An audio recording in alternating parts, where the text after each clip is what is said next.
Karena dia membuat satu wilayah yang se-eksklusif mungkin yang tidak bisa diakses oleh umum.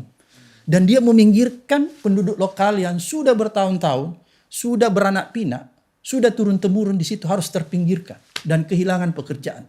Ini kejahatan yang tidak bisa ditolerir, Bang Roma. Kita semua rakyat Indonesia harus marah. Bukan cuma Abraham Samad, bukan cuma Bang Roma. PIK 2 ini menambah satu indikator lagi bahwa yes, that's right. Oke. Bahwa Jakarta next akan menjadi sebuah negara. Seperti sebagaimana Singapura.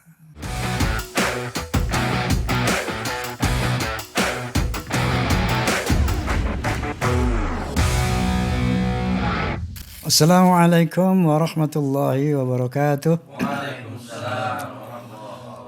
Kalau kemarin Bisikan Roma telah menghadirkan siapa dari Majelis Ulama ya, yang berbicara tentang PIK 2. Ternyata PIK 2 ini juga menjadi perhatian dari Majelis Ulama Indonesia. Karena menurut dalam pandangan agama, PIK 2 ini banyak menyimpang dari nilai-nilai atau norma-norma agama. Dan kali ini sebagai katakanlah pelengkap atau penyempurna daripada pengamatan kita terhadap program strategis nasional PIK 2, PSN PIK 2. Di sini telah hadir alhamdulillah seorang begawan hukum. Beliau adalah mantan ketua anti rasuah KPK tahun 2011 sampai 2015 kalau saya tidak salah. Tepuk tangan buat Bang Abraham Samad. Terima kasih, Bang. Bang Abraham, Masya Allah terima kasih bahwa antum telah menghadiri undangan kami. Tentunya kita tahu kesibukan beliau luar biasa. Berkaitan dengan apa? Kami telah melihat bagaimana Anda dengan koalisi rakyat mengajukan satu berkas kepada KPK, lembaga Anda sendiri, pada anak buah beliau, bahwa surat cinta. Surat cinta, Bang, ya. Surat cinta. Jadi di sini saya mewakili katakanlah ya masyarakat grassroots di Indonesia ini yang tentunya juga kepingin tahu apa sih itu PIK 2 gitu kan. Apa sih itu pagar laut gitu. Kalau ke laut kok dipagarin tuh kenapa gitu. Biasanya rumah yang kan. Biasanya ada pagar rumah kan biasanya. Kok laut dipagarin nih gitu. Nah ini jadi alhamdulillah memang kapasitas beliau ya, sebagai ahli hukum, tentunya master KPK yang dulu beliau sangat dikagumi dan diidolakan oleh rakyat Indonesia karena keberaniannya, kemudian kepandaiannya, kepiawaiannya dalam menegakkan hukum, dalam penegakan anti rasuah di KPK. Baik, Bung Abraham, biasanya ini umat rakyat kepingin tahu CV daripada tokohnya ini, keluarganya siapa, ingin lebih dekat biasanya. Barangkali bisa diceritakan bagaimana keluarga antum. Assalamualaikum warahmatullahi wabarakatuh. Waalaikumsalam warahmatullahi wabarakatuh. Pertama-tama terima kasih nih, Bang Roma sudah mengundang saya karena saya salah satu dari sekian juta rakyat Indonesia yang mengidolakan Bang Roma. Dulu waktu di Makassar saya masih kecil pernah menonton konser Soneta Group. Yang tentu kita tahu pada saat itu Bang Roma yang tampil tuh ya sebagai Raja Dangdut. Sampai sekarang tetap Raja Dangdut. Jadi waktu saya terima undangan saya bilang, wah ini saya harus hadiri nih. Karena ini legend dan termasuk idola saya. Sekali lagi terima kasih Bang Roma atas undangannya. Saya lahir dari keluarga yang biasa-biasa aja Bang Roma. Anak rakyat. Saya lahir di Makassar Bang Roma. SD, SMP, SMA. kuliah di Universitas Hasanuddin, S1, S2, S3 di sana, lawyer ya, jadi advokat di Makassar. Kemudian nanti terpilih jadi ketua KPK tahun 2011, baru saya pindah ke Jakarta bersama keluarga. Baik, Masya Allah, Masya Allah. Anda tadi mengatakan bahwa S2 ya? Ya. S2 di Makassar juga? Makassar di Unhad juga. Bidang Hukum. Ya. Memang bercita-cita mau jadi hakim atau gimana? Jadi saya dari dulu itu Bang Roma ya, concern ya, selalu tertarik dalam bidang hukum. Sehingga saya memilih fakultas. Ya, kenapa saya tanyakan ini? Saya sering bercerita di media, ketika ditanya, Bang Haji kenapa sekarang jadi musisi apa aja? Saya bilang saya nggak bercita-cita jadi musisi. Cita-cita saya dari kecil tuh pengen jadi hakim. Oke. Iya, rupanya nggak jadi Pak. Tapi kan lebih hebat dari hakim Bang Roma. Kalau Bang Roma jadi hakim, tapi saya yakin lah pasti menjadi hakim yang lurus. Cuman kan lingkungannya kita harus betul-betul punya effort yang kuat sehingga kita tidak terjerumus. Ini mohon maaf nih Bang Somad. Pak Abraham, saya dulu bercita-cita mau jadi hakim, tapi takdir membelokkan saya, bukan membelokkan saya, menentukan saya di seni gitu. Ya. Ternyata begitu saya tahu hakim itu kayak apa, wah ngeri juga. Iya benar. Ada satu firman Allah yang mengatakan, A'udzubillahi minasyaitonirrajim, bismillahirrahmanirrahim. Ya ayyuhalladzina amanu kunu qawwamina bil qisti syuhada'a lillah. Wahai orang beriman, jadilah para penegak hukum yang adil di dalam bersaksi atau dalam memutuskan keadilan. Walau ala anfusikum, walaupun terhadap dirimu sendiri, dan terhadap orang tuamu, terhadap saudaramu. Bahkan dikatakan, walaupun kamu tengah mengadili orang-orang kaya ataupun orang miskin. Wah, ini hakim ini ngeri sekali ini. Yeah. Dia harus berbuat adil kepada dirinya sendiri, kepada orang tuanya, kepada kerabatnya, bahkan kepada para yang diadili itu maupun dia orang kaya ataupun orang miskin. Biasanya kita sering terpeleset di sini hakim nih. Ketika berkaitan dengan dirinya, atau orang tuanya, atau keluarganya, atau orang kaya yang diadili ini. Ya. Biasanya di situ hakim biasanya tergoda. Ini ternyata menjadi seorang hakim itu berat sekali. Tapi kalau dia mampu, luar biasa, dia makhluk yang paling mulia di sisi Allah Subhanahu wa taala. Karena hakimnya memang wakil Allah. Yeah. Baik, jadi dulu saya pengen jadi hakim tapi jadi Bang Roma itu diselamatkan. Diselamatkan Bang Roma. Karena kenapa Bang Roma begini? Sistem hukum Indonesia itu Bang Roma, bukan mengguru ini ya, kita sharing. Sistem hukum di Indonesia itu, sistem hukum di Indonesia itu agak beda dengan sistem hukum yang ada di negara-negara maju. Oh ya. Jadi kita ini disederajatkan oleh negara-negara maju. Sistem hukum kita ini kayak negara Afrika, Amerika Latin, yang sistem hukumnya itu tidak memberi keadilan kepada rakyat yang sebenarnya. Jadi sistem hukum kita itu kelihatannya Bang Roma, walaupun dalam teori yang kita pelajari di Fakultas Hukum itu mengajarkan bahwa keadilan dan kebenaran itu hak semua orang ya. Tapi di Indonesia itu nggak begitu sebenarnya pada kenyataannya. Karena apa? Kita lihat bahwa keadilan kadang-kadang di Indonesia itu bisa diperjualbelikan Bang. Itu yang ironisnya ya.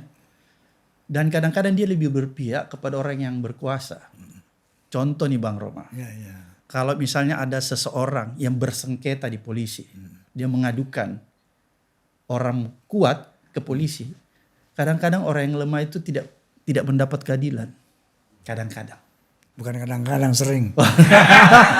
Saya senang nih jawabannya Bang Roma. Soalnya kita tahu semua nih. Ya, sudah bukan rahasia umum. Bukan rahasia umum, sudah rakyat sudah paham itu. Makanya itulah cermin hukum kita Bang Roma. Makanya tadi saya bilang Bang Roma itu diselamatkan.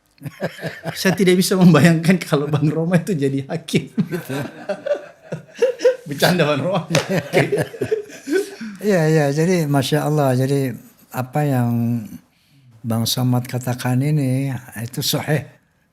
Rakyat Indonesia termasuk rakyat yang paling kecil, paling rendah, faham bagaimana apa yang dikatakan Bang Abraham tadi.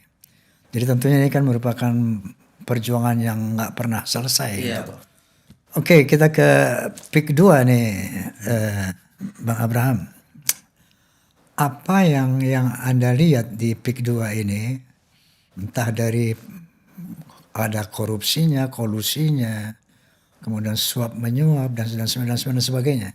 Sehingga antum bersama teman-teman dalam koalisi rakyat, koalisi besar, dan yang memang mudah-mudahan ini memang aspirasi dari rakyat Indonesia yang Bang Somad tadi katakan bahwa hukum di Indonesia tajam ke bawah, tumpul ke atas seperti itu. Ini sudah menjadi rahasia umum ya. Ada nggak kekhawatiran Bang Somad sebagai mantan ketua KPK ketika membawa surat ini ke KPK bahwa ini hanya akan menjadi sesuatu yang lewat saja gitu, dimasukkan ke peti es kulkas?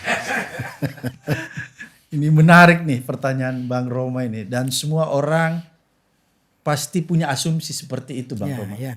Saya pun sebenarnya punya harapan tidak terlalu besar 100% karena saya tahu apa yang sedang terjadi di Republik ini. Ya. Tapi saya mencoba ya membawa perkara itu tetap ke jalur hukum agar supaya saya memberikan kesempatan dan bisa memberikan penilaian kepada aparat penegak hukum. Masihkah dia berpihak pada kebenaran? Masihkah dia berpihak kepada rakyat yang banyak? Kasus PIK Bang Roma itu adalah cerminan hukum yang buruk terhadap Indonesia. Rakyat di Banten sana itu, ya, rakyat kecil, itu dia bisa kehilangan tanah.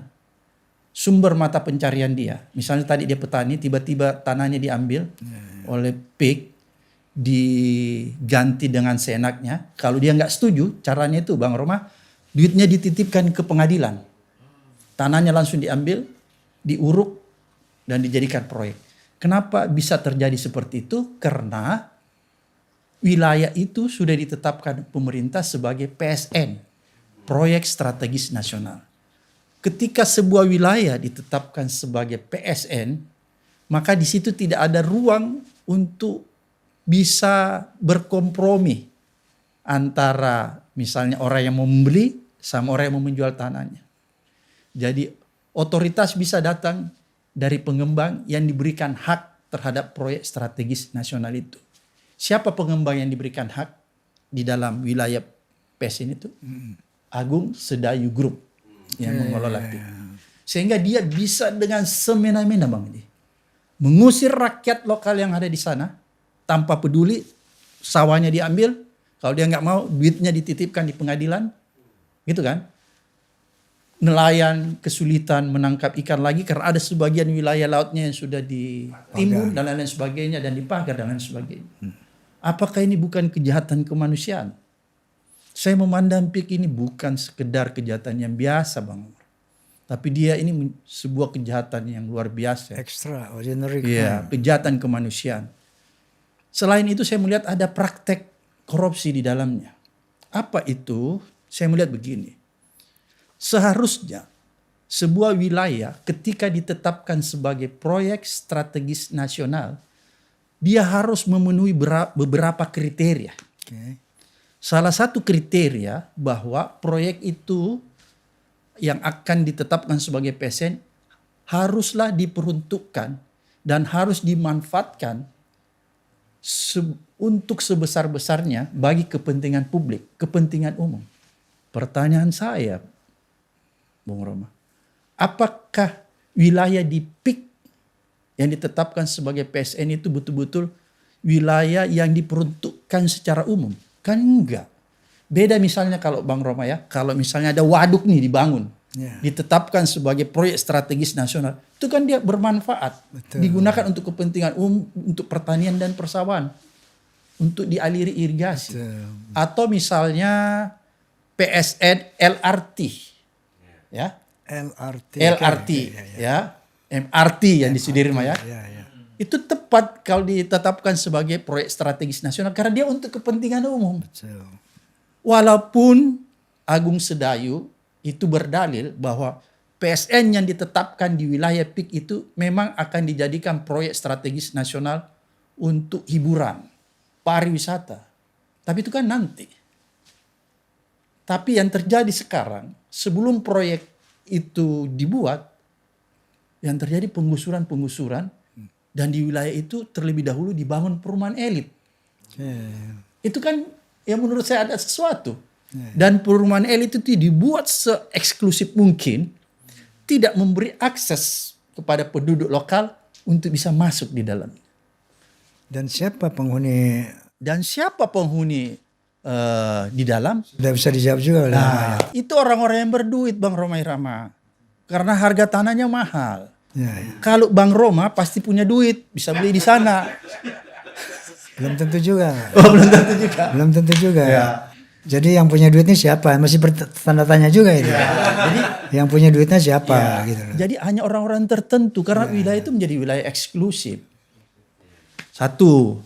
Kemudian yang kedua, saya ini Bang Roma bukanlah orang yang sekedar menerima informasi, lantas ujuk-ujuk masuk melakukan pembelaan secara membabi buta.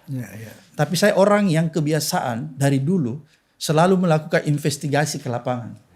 Karena background saya Bang Roma, sebelum jadi lawyer saya aktivis mahasiswa di UNAS ya. Jadi orang tahu tuh, dulu ada peristiwa besar tahun 88 terjadi di Makassar, itu saya masih jadi aktivis. Jadi itu sudah terbiasa bagi saya. Jadi begitu pula dengan PIK. Saya berkunjung berkali-kali ke sana. Di Banten. Bahkan waktu kemarin pencabutan pagar laut, saya memakai kapal nelayan ke sana. Melihat langsung. Kan gitu. Karena saya nggak mau mendapat berita begitu saja. Apa yang terjadi di PIK, Bang Roma? Dibuatlah itu wilayah se-eksklusif mungkin. Dengan simbol-simbol negara lain. Kenapa saya katakan simbol-simbol negara lain? Ada simbol naga besar, patung naga besar banget. Itu kan simbol negara Tiongkok. Kalau mau bikin harusnya kan Garuda. Betul. Kan gitu. Jadi ini baru bicara yang hal-hal yang kecil sudah menyimpang. Belum kita bicara tentang korupsinya Bang Romy. Saya sekedar ingin memberikan gambaran dulu. Gak apa-apa Bang ya? Supaya jelas bahwa kenapa kita harus marah terhadap PSN. Karena dia membuat satu wilayah yang se-eksklusif mungkin yang tidak bisa diakses oleh umum. Dan dia meminggirkan penduduk lokal yang sudah bertahun-tahun, sudah beranak pinak, sudah turun-temurun di situ harus terpinggirkan. Dan kehilangan pekerjaan. Kenapa saya katakan kehilangan pekerjaan? Tadinya mereka petani, tanahnya diambil, dia kehilangan mata pencarian. Bagaimana? Apakah dia diganti? Ya betul diganti. Tapi dengan harga yang sangat rendah. 48.000 saya dengar per meter. Kalau sampai di tangannya mungkin tinggal 30.000 Bang. Gitu kan? Gimana dia mau apa dan bisa nggak dia berdagang lagi? Kalau dulu dia bersawah di situ tetap dia punya mata pencarian yang tetap. Kalau dengan duit begitu bisa nggak? Pertama dia harus beli rumah. Udah habis duitnya semua untuk beli rumah. Itu pun mudah-mudahan bisa dapat dengan harga segitu kan. Jadi ini kejahatan yang tidak bisa ditolerir Bang Roma. Kita semua rakyat Indonesia harus marah. Bukan cuma Abraham Samad, bukan cuma Bang Roma. Bang Roma tanya, korupsinya di mana? Yang tadi saya bilang bahwa sebenarnya itu ada kriteria. Kalau sebuah wilayah ditetapkan jadi PSN itu harus kriterianya untuk kepentingan publik. Tapi ini enggak. Kan? Kenapa bisa terjadi begitu? Ya mungkin ada kong kali kong. Sehingga wilayah ini ditetapkan sebagai PSN. Ada kong kali kong yang dilakukan oleh penyelenggara negara kita, pejabat kita, dengan pihak swasta. Sehingga dia diberikan privilege menjadi PSN, Proyek Strategis Nasional. Apa manfaatnya ketika ditetapkan sebagai PSN? Supaya pengembang ini mudah mengambil tanah orang. Karena kalau tidak ditetapkan sebagai PSN, pasti dia tidak dengan gampang menggusur orang, tidak gampang membeli tanah orang itu. Walaupun sebenarnya Bang Roma, ya di dalam aturan-aturannya, walaupun wilayah itu sudah ditetapkan sebagai PSN, tidak boleh orang itu digusur seenaknya. Nggak boleh orang itu diambil tanahnya dengan begitu mudah diganti dengan duit yang apa itu istilahnya tidak ada kesepakatan. Harus ada kesepakatan. Jadi ini dilanggar semua. Oleh karena itu kita lihat, wah ini mungkin ada kong kali kong antara penyelenggara negara dan pihak swasta sehingga wilayah itu ditetapkan sebagai PSN. Kemudian yang kedua, kita melihat mungkin ada kerugian negara. Kenapa ada kerugian negara? Tadinya, misalnya, ada wilayah-wilayah tertentu. Katakanlah misalnya tadi di dalam PSN itu ada sungai, kan ada sungai di sana tuh. ada daerah pertanian. Sungai itu adalah aset negara misalnya. Kita kasih contoh. Tiba-tiba karena dia ditetapkan diuruk, dijadikan daratan, karena mau dibangun. Itu kan berarti negara kehilangan aset. Kan merugikan negara. Kira-kira sekilas itu. Masih banyak lagi pelanggaran-pelanggarannya. Belum lagi tadi kalau Bang Roma tanya tuh. Kok ada laut di pagar? Nah ini pelanggaran lagi Bang Roma. Bukan sekedar pagarnya. Kalau pagar itu jelas-jelas sudah melanggar ya. Harus ditangkap cepat tuh sampai memberi instruksi untuk tapi di atas pagar laut itu terbit sertifikat. Jadi laut itu dikapling Bang Roma. Di atasnya ada sertifikat hak milik, ada sertifikat hak guna bangunan. Padahal dalam aturan laut itu tidak boleh dikapling, tidak bisa dimiliki. Ini semua pelanggaran. Oleh karena itulah ya kita berikan kepada aparat penegak hukum untuk diusut. Walaupun tadi pertanyaannya Bang Roma nih, masih percaya nggak Pak Abraham? Kan gitu, karena yang punya PIK ini kan orang besar tuh. Katanya sih Bang Roma mitos yang berkembang, orang ini nggak tersentuh oleh hukum. Untouchable. Dia bisa ngatur-ngatur aparat penegak hukum. Oleh karena itu saya bilang nggak benar nih. Saya harus lawan orang ini. Betul. Ya kan? Gitu. Karena Setuju. Bang Roma, agama apapun mengajarkan kita semua bahwa kita hanya boleh takut kepada Maha Pencipta, Allah Subhanahu wa taala. Jadi saya letakkan keyakinan saya di situ. Akan saya hadapi. Betul. Kira-kira seperti Abraham, itu, Bang Roma. saya punya satu pengalaman empiris yang mungkin ini bisa sampai kepada tokoh-tokoh nasional, bahkan sampai kepada presiden. Saya berharap ya. Sebetulnya ini beberapa kali saya sampaikan, tapi pada forum-forum yang bukan formal. Pada tahun 72, kemarin juga saya sampaikan pada podcast yang lalu. Pada tahun 72 saya mengikuti Festival Pop Singer Asia Tenggara di Singapura. Di sana alhamdulillah saya sebagai juaranya lah, juara pertama. Kalau enggak legend kan.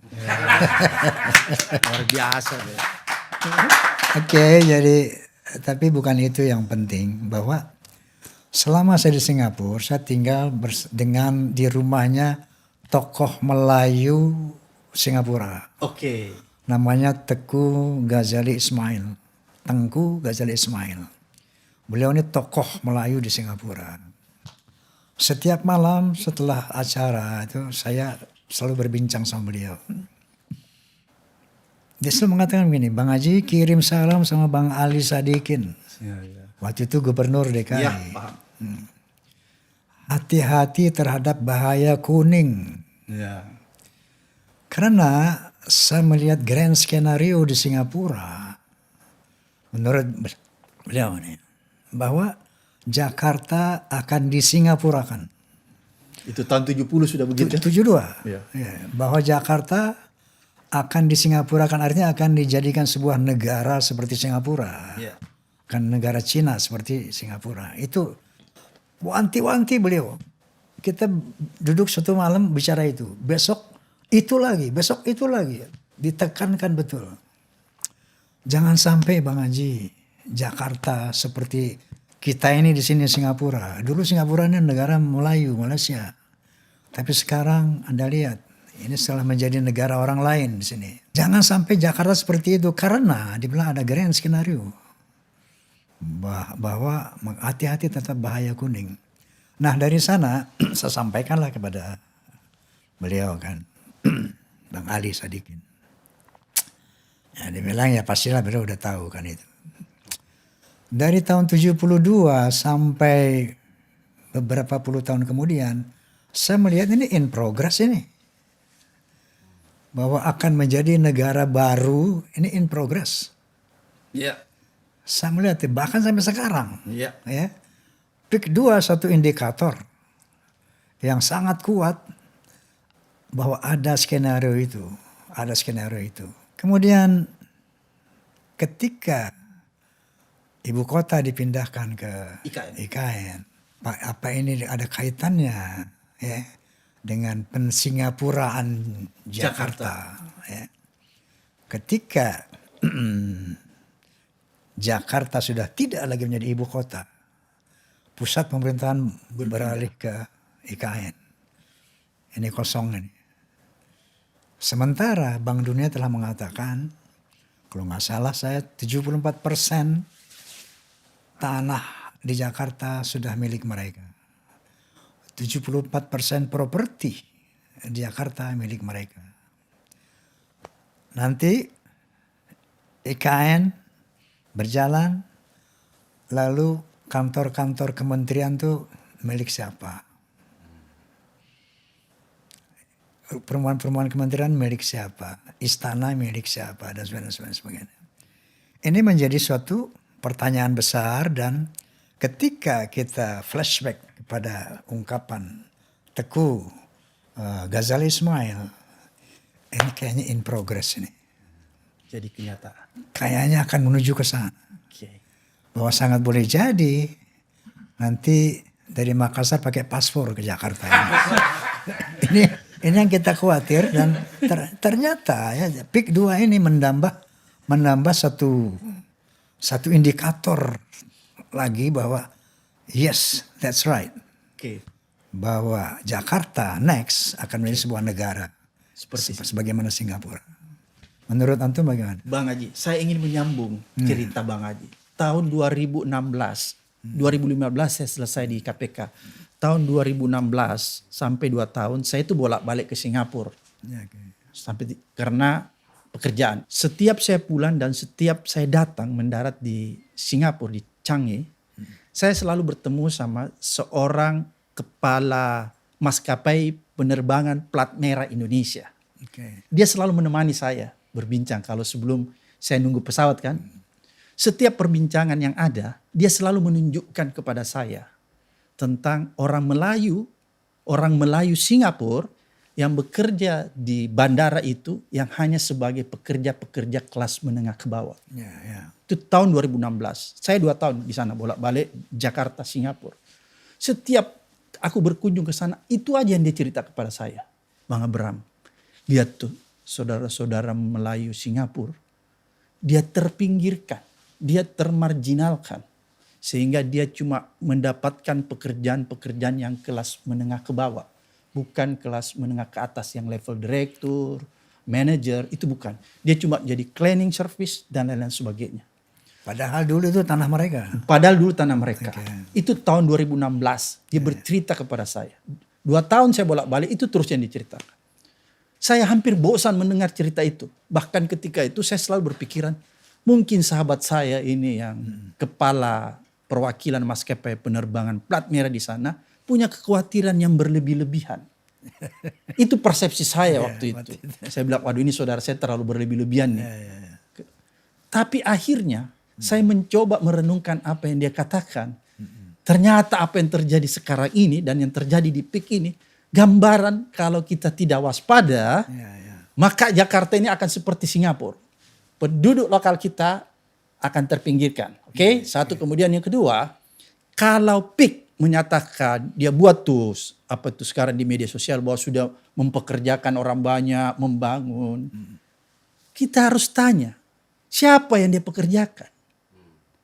Pekerja apa yang bekerja di sana? Di PIK itu penduduk lokal cuma bekerja di level menengah ke bawah. Cleaning service, satpam dan lain sebagainya. Mana ada jadi direktur di situ? Gak ada. Inilah yang terjadi. Jadi Bang Roma tahun 7 berapa itu tadi cerita? 72. Saya menerima cerita itu di tahun 2016. Selama 2 tahun saya bolak-balik ke Singapura. Teman saya itu bercerita. Setiap saya menunggu pesawat, dia temanin saya kan. Dan saya senang banget sama teman saya ini. Mudah-mudahan didengar ini. Dia selalu mengingatkan saya. Tapi pada saat itu saya selalu berpikiran, sahabat saya ini berlebih-lebihan. Ternyata apa yang terjadi sekarang ini, saya ingin mengatakan apa yang dia katakan menghampiri 100% kebenarannya. Kalau kita tidak waspada, Bang Roma, maka akan terjadi itu. Maka saya berterima kasih Bang Roma mengundang saya membicarakan ini. Apa perlunya diskusi ini? Untuk memberikan informasi kepada saudara-saudara kita, pencerahan agar mereka-mereka bisa waspada bahwa ada ancaman yang sedang dihadapi. Kira-kira seperti itu, Bang. Masya Allah, Masya Allah, Masya Allah. Artinya pemirsa, memang Indonesia ini seperti gadis cantik di muka bumi ini. Makanya menjadi perebutan dunia ini. Belanda datang, mau menjajah Portugis, Inggris, Jepang, Cina, dan bangsa-bangsa lain. Berusaha untuk bagaimana berkuasa, menguasai Indonesia. Nah, oleh karena itu saya rasa tugas kita, apapun kapasitas kita, sesuai kapasitas kita saya rasa ya. Kita harus aware, harus sadar, harus berbuat. Sesuai dengan kapasitas kita, bagaimana kita menjaga tanah air Indonesia ini. Sebagaimana yang di preambul Undang-Undang Dasar itu kan. Bahwa tanah, air, dan segala harta yang terkandung dalamnya dikuasai negara. Dan dipergunakan sebanyak-banyaknya untuk kepentingan rakyat. Nah ini siapapun kita harus care, harus peduli tentang ini. Bagaimana kita mampu mewujudkan ini. Nah Bang Abraham, tentunya ini satu momentum yang baik saya rasa. Dengan adanya pergantian kepemimpinan dari Pak Jokowi ke Pak Prabowo. Luar biasa kita berharap sama Ya, Pak Prabowo. saya melihat, kita melihat tentunya statement Pak Prabowo tentang komitmen beliau ingin sekali memberantas korupsi, kemudian oligarki nakal ini, yang beliau sadari bahwa mereka yang berkuasa di atas negara ini. Dari pidato-pidato beliau, saya melihat beliau ini melihat itu semua, ya, melihat itu semua. Ini saya rasa satu peluang besar untuk bangsa Indonesia ini, untuk katakanlah mendoakan presiden kita, mendorong presiden kita, ya, dengan berbagai macam kapasitas kita untuk betul-betul bisa melaksanakan apa yang digariskan konstitusi kita tentunya. Nah dalam hal ini Pak Abraham, apakah koalisi rakyat ini sudah mengadakan audiensi ke Pak Prabowo?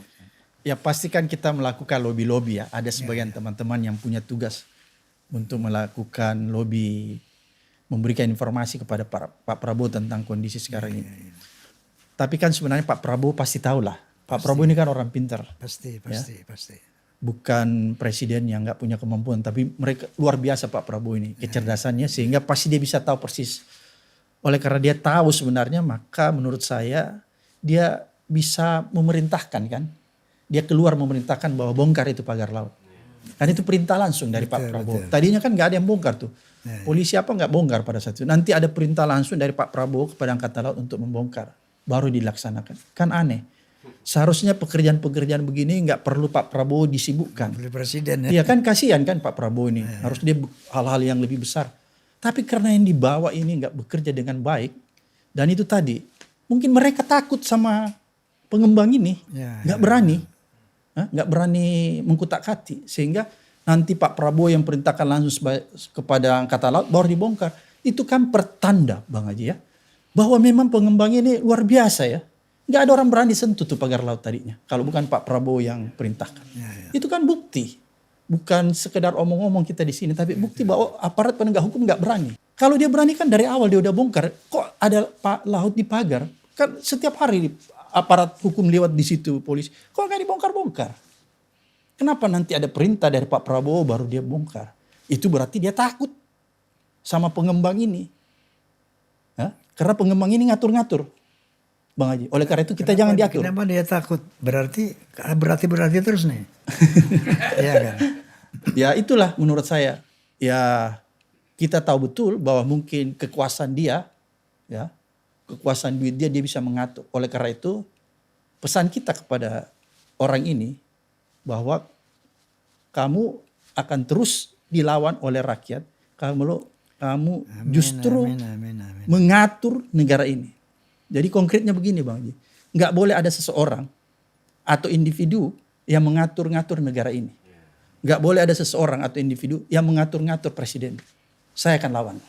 Amin. Jadi, dan pasti Bang Haji juga akan lawan. Nah, insya Allah. Jadi Masya Allah. Jadi gambaran sudah kita lihat, pemirsa.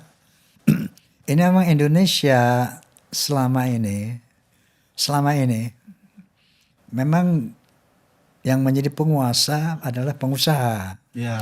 Ini sudah menjadi rahasia umum kan. Ini rakyat tahu pakai banget. Tapi rakyat nggak tahu bagaimana ya harus merubah ini. Ya.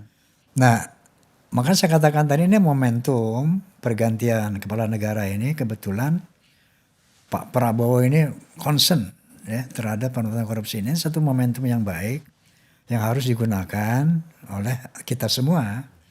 Bahwa pertama ya yang selalu saya katakan di sini man ra'a minkum munkaran falyughayyirhu bi yadihi fa illam yastati' fa bi lisanihi fa illam yastati' bi qalbihi. Barang siapa yang melihat kemungkaran harus dicegah dengan tangannya, artinya dengan kapasitasnya, otoritasnya, pejabat. Kalau tidak punya jabatan, fabilisani dengan ucapan, ya. Seperti podcast ini dengan ucapan nih. Ya. Fa'ilam yastati fa biqalbi, kalau nggak bisa juga dengan hati. Wa dzalika dzaful iman, itulah sebelah lemah iman. Apa dengan hati? Satu, tidak pro kemungkaran. Yang kedua berdoa. Berdoa agar kemungkaran ini lenyap dari bumi Indonesia ya. Nah, jadi mungkin doa itu salah satu sangat powerful ya kalau dilaksanakan oleh orang banyak jutaan rakyat Indonesia berdoa ya Allah ya gagalkan upaya mereka, berikan kesehatan, panjangkan umur Bapak Presiden Prabowo, pertahankan komitmennya ya untuk betul-betul menjaga tanah air Indonesia minimal itu bisa kita lakukan. Oke, Bang Abraham Samad, antum nih begawan hukum ya, yang pernah diidolakan saat itu. Jadi yang mengidolakan nih Bang Roma. Iya karena waktu itu nih. Anda waktu itu luar biasa. Astagfirullahaladzim, barangkali begini Pak Abraham. Setelah Anda serahkan ke KPK, ya, kemudian Anda pasti mengerti prosedur dalam KPK itu. Nah kira-kira follow up daripada setelah Anda menyerahkan, seperti apa follow up-nya? Ya, jadi dalam pertemuan itu Bang Roma kita langsung ketemu dengan para komisionernya ya, langsung berdiskusi panjang. Jadi setelah menyerahkan itu kita berdiskusi panjang tentang kasus ini. Ya kan, kita berdiskusi panjang.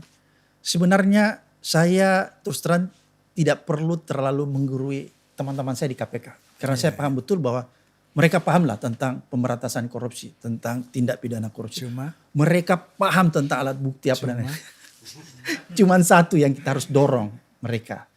Kita harus mensupport dia supaya dia berani. Itu aja sih sebenarnya. Kalau soal kemampuan dia punya kemampuan. Kalau mencari barang bukti, dia punya kemampuan untuk cari barang bukti. Yang kita dorong dia, bangkitkan girahnya, semangatnya, supaya dia berani melawan Agung Sedayu. Berani memeriksa Agung Sedayu. Sebentar, not just like that. Begini, kalau berani itu akan muncul ketika ada katakanlah satu backup, atau satu power atau satu apa yang membuat dia berani ini kan. Satu hal misalnya kalau kita berorientasi kepada Allah Subhanahu wa taala misalnya nih, bahwa apapun saya akan lakukan demi tegaknya hukum, nggak peduli saya ditangkap atau saya dibunuh, it's okay. Itu satu ya yang membuat orang berani. Yang kedua, pemerintah di atasnya beliau ini, KPK tentunya kan presiden. Presiden dan para penegak hukum lainnya ini, kejaksaan, kepolisian dan sebagainya. Nah, ini kita peran rakyat. Itu Bang Somad kan sudah jadi rakyat sekarang nih. Rakyat biasa nih kita. Rakyat biasa yang keren maksudnya. Dari dulu kita rakyat biasa Bang. Kalau Bang Romi ini dari dulu raja dangdut. Itu saya rasa harus ada kesinambungan, harus konsistensi ini harus jaga terus, ini jangan sampai apinya ini padam gitu kan. Betul. Nah barangkali hal ini harus terus kita gaungkan, kemudian harus kita terus panaskan ini, jangan sampai nanti ada pengalihan isu hilang ini. Biasanya kan Atau begitu. jangan sampai masuk angin. Nah, masuk angin. Jadi itulah tugas kita semua Bang Romai. Bukan cuma koalisi yang datang ke KPK, tapi tugas seluruh rakyat ini untuk mengawasi terus. Betul. Supaya KPK ini bekerja dan aparat-aparat penegak hukum lainnya seperti polisi dan jaksa. Karena ini kan kasusnya ada juga yang di polisi, di kejaksaan. Karena bukan sekedar kasus tindak pidana korupsi, ada kasus tindak pidana umum. Misalnya kalau pemagaran laut itu kan kasus tindak pidana umum. Ranahnya polisi yang harus segera memeriksa. Itu kita harus dorong semua tuh. Dan ada apa sebenarnya? Sebenarnya tanda tanya udah ada jawabannya sebetulnya. Apa tuh jawabannya Bang? Ya itu. Takut.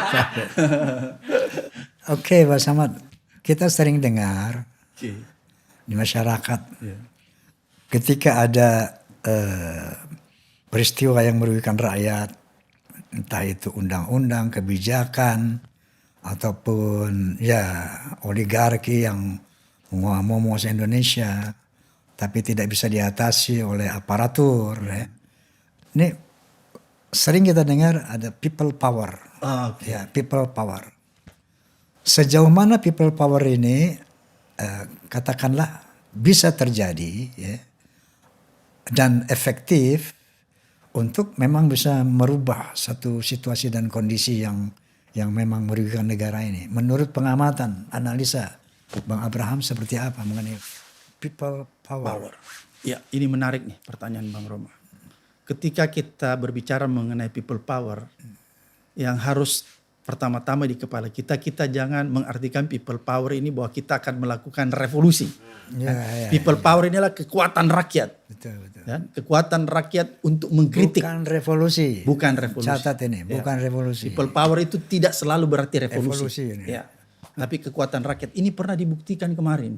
Ada people power, Bang Roma. Ingat nggak waktu 98 bukan yang baru-baru darurat konstitusi ketika MK memutuskan ya ambang batas ya kemudian kan jadi nol sekarang. Ya badan legislatif mau menganulir kan tapi tiba-tiba itu rakyat turun semua baik di media sosial maupun media nyata dengan tagar itu darurat konstitusi itu kan people power sebenarnya. Mahasiswa turun kan merubuhkan pagar di DPR. Ini kan DPR cute dia menarik kembali nggak jadi kan dia tetap mensahkan apa yang sudah diputuskan MK. Itu people power sebenarnya. Jadi kita berharap Bang Roma ada people power untuk bisa menggerakkan agar supaya aparat penegak hukum ini betul-betul nanti menangani kasus PIK ini dengan serius. Satu. Kemudian kita berharap ada people power dalam hal yang positif. Sehingga Pak Prabowo memutuskan membatalkan PSN PIK 2 ini. Dan kita berharap memang Pak Prabowo ini kan orang yang luar biasa. Amin. Patriot. Amin. Nasionalisme yang kuat. Sehingga dia tidak mau lihat negaranya itu terbengkalai. Dia nggak mau lihat rakyatnya susah. Amin. Oleh karena itu saya yakin kalau Pak Prabowo tahu bahwa PSN ini hanya menyengsarakan. Ya, kan gitu. Tidak memberi manfaat yang signifikan. Maka dia harus batalkan. Itu jalan keluarnya Bang Roma. Bang Abraham, saya tahu pakai banget. Banget. Who is Prabowo Subianto? Saya tahu banget. Kenapa? Akrab ya? Akrab. Saya sering begadang dulu ketika beliau menjadi Danjen Kopassus. Sering begadang. Bahwa saya juga pernah berkunjung ke rumah beliau, ngobrol-ngobrol. Beliau pernah berkunjung ke rumah saya, ngobrol-ngobrol. Saya langsung ke cendana, saya menunggu ada tamu keluar, namanya Roma Irama. Sama istri, saya kira istri pertama waktu itu. Keluar, saya diperkenalkan, nih, kakak saya santai. Dia santai, dia baru terima undangan namanya Roma Irama. Ya, mereka agak lama di dalam, saya baru datang, terus keluar, dia santai. Dan ketika 2014-2019 beliau dalam pidato orasi-orasi politiknya itu sangat santer sekali kita dengar. Bahwa komitmen beliau tentang nasionalisme, tentang NKRI, tentang Pancasila itu beliau menggelegar dari orasi-orasi beliau ya. Kemandirian Indonesia, kedaulatan yang menyeluruh itu terungkap dalam orasi-orasi beliau. Itulah beliau saya rasa. Nah sekarang beliau ini punya tantangan. Ya. Tantangan beliau adalah katakanlah oligark yang telah meracuni banyak aparatur kita gitu kan. Sehingga beliau ini dikepung oleh oligarki yang pengaruhnya gitu kan. Nah, karena itu quote and quote people power dalam arti kata konstitusional, bukan people power yang anarkis, bukan people power yang revolusioner, tidak itu, tapi bagaimana rakyat dalam berbagai kapasiti mendampingi beliau, membackup beliau ya, untuk bisa mewujudkan cita-cita beliau gitu kan. Karena seorang Prabowo dengan komitmennya dari pidato-pidato beliau kita yakin, rakyat Indonesia yakin kesungguhan beliau. Tetapi rakyat Indonesia pun kita semua bertanya-tanya. Ini beliau kan di tengah dikelilingi oleh oligark yang kekuasaannya masih sangat kuat di Indonesia. Nah jadi bagaimana ada suatu format ya, untuk mensejalankan semangat Prabowo dan semangat rakyat ini menyatu secara konstitusional gitu kan. Nah ini people power quote and quote harus dirancang sedemikian rupa sehingga betul-betul konstitusional dan efektif gitu ya. Nah, kita punya momentum. Momentum kita adalah presiden kita, Pak Prabowo ini yang betul-betul konsisten untuk mencapai kedaulatan negara, bukan kemerdekaan, tapi kedaulatan. Kita merdeka tapi belum berdaulat dalam berbagai aspek kehidupan. Dalam politik, ekonomi, kita belum berdaulat gitu kan. Dan ini sangat disadari oleh beliau. Astagfirullahaladzim, barangkali ini harus selalu kita upayakan, kita bahas. Kalau menurut saya ini momentum Bang Abraham ya, untuk betul-betul menyelamatkan Republik ini daripada cengkraman orang-orang yang tidak bertanggung jawab. Ya. Jadi saya sepakat Bang Ro, inilah momentumnya ya. Untuk apa tuh membangkitkan semangat dan gairah rakyat kita ya, agar tidak boleh lagi diam. Sense of belonging. Itu dia bahasa Inggrisnya. Dibangun itu. Dibangun ya, supaya orang akan tersadar, tergerak hatinya untuk melakukan perlawanan terhadap kesewenang-wenangan. Melakukan perlawanan terhadap kesaliman yang dilakukan oligark ini. Betul. Itu sebenarnya intinya, agar supaya kita bisa berdaulat. Karena kalau kita tidak punya tidak punya semangat untuk melawan, maka kedaulatan itu menjadi sebuah utopia. Kira-kira seperti itu. Baik pemirsa, kita telah banyak menerima suatu informasi ya, khususnya mengenai PIK 2 ini. Dan terutama tadi ternyata ada satu benang merah antara pengalaman empiris saya tahun 72 dan dengan pengalaman beliau tahun 2016. Di mana ada bahaya kuning yang sekarang in progress ya. Bahwa Indonesia tidak rasis, kita tidak rasis. Sebagaimana Pak Presiden mengatakan kita ingin bersahabat dengan semua bangsa. Tapi kita tidak boleh dijajah oleh bangsa manapun. Kira-kira seperti itu. Betul sekali, sepakat. Barangkali last statement. Saya sangat sederhana Bang Roma, bahwa inilah momentum seperti tadi Bang Roma. Inilah momentum untuk kita membangkitkan semangat perjuangan rakyat kita dan membangkitkan mereka dari tidurnya, bahwa ini ada ancaman di depan mata kita yang kita harus hadapi.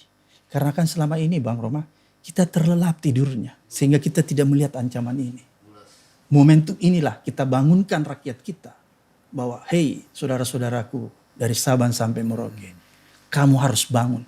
Ada ancaman di depan mata kamu sehingga kamu harus bergerak. Kalau kamu nggak bergerak, maka kamu akan menjadi bangsa budak. Alhamdulillah. Kira-kira seperti itu. Baik, terima kasih banyak Pak Samad. Tepuk tangan dulu. Sebagaimana biasa Bang Abraham, setelah bincang asik bareng Roma, ada bingkisan asik dari Roma. Bingkisan asik. Dulu zaman dulu ya Bang Roma, waktu saya jadi ketua KPK, kalau dikasih gini nggak boleh ngambil. Karena ini gratifikasi. Tapi karena sekarang sudah bukan, maka saya terima.